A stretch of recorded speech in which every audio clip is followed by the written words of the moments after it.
It'll be all right. I said, but you go to a real barbershop. And I gotta go downstairs to the basement. And there was my dad waiting for me. He had this big chest. It was my grandmother's. She carried it from down south to the north. He told me it was full of the warmth of other suns. I didn't realize that until now. And so I had to get up on this chest, and he had to help me up. A little light bulb, and then the clippers started. And here I am today realizing that in that chest, getting my hair cut, he was giving me the wisdom of surviving in America. All the little things you need to know. And when I got big enough to go to a real barbershop, I saw the same kind of sacred space. But there was a haircut that changed the arc of my career. Now, I have to tell my friends here that no self-respecting black barber would ever say, I'll get you out in 10 minutes. You're going to be there no matter how much hair you have. You're going to be there half a day. You're catching up on the scores. You're talking family. Music's playing. TV's on the wall. All changed, all to a different channel. And everybody's talking. And then I'm sitting there, and Joe walks in. Hey, Joe, where you been? People hadn't seen him. They're looking out after each other. He said, I've been in the hospital. They told me I have a heart attack. Then they kept me for 3 days. I'm sitting there as a public health professional going to the hospital to get you out as soon as possible. Now, if they kept you for 3 days, it must be serious. He sits in the chair. Everybody's listening. He pulls out a bottle. I knew it was a prescription. He said, the doctor told me I have to take these pills the rest of my life. And the barber said, everybody's listening, Joe, you take those pills, you won't be able to keep up your obligations. Do I need to tell my white friends who got all around? Do I need to tell you what obligations are? And I looked at Joe's face. He's not taking those pills.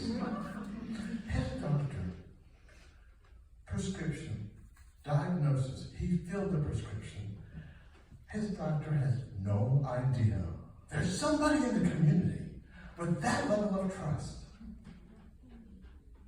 And Joe will stop going to the doctor because he's embarrassed he's not taking those pills. And I said, what if the barber worked with us? What if the barber would have said, hey, Joe, if you're experiencing side effects, erectile dysfunction, tell your doctor. They may be able to do something. And that was born HAIR, Health Advocates in Reach and Research. And over the past decade, we've been bringing clinicians and others into the barbershops to train our barbers and stylists as certified community health workers.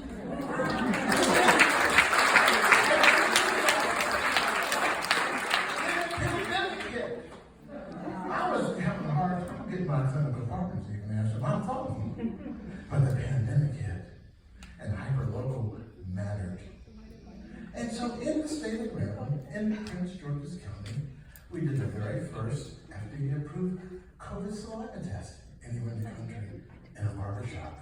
And when the vaccines came out, we were the first in the country to give a COVID vaccine in a barbershop.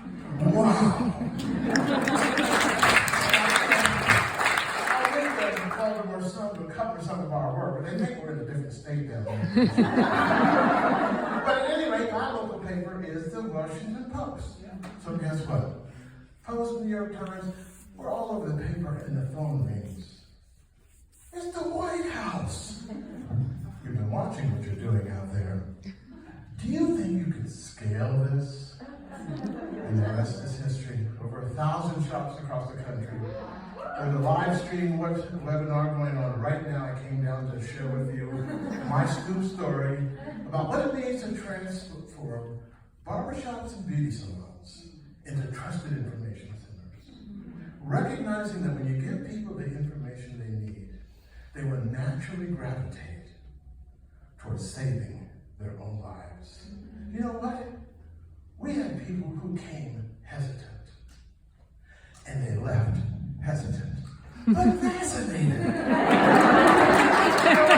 Come to our clinic, you're not coming to a hospital, you're coming to a party.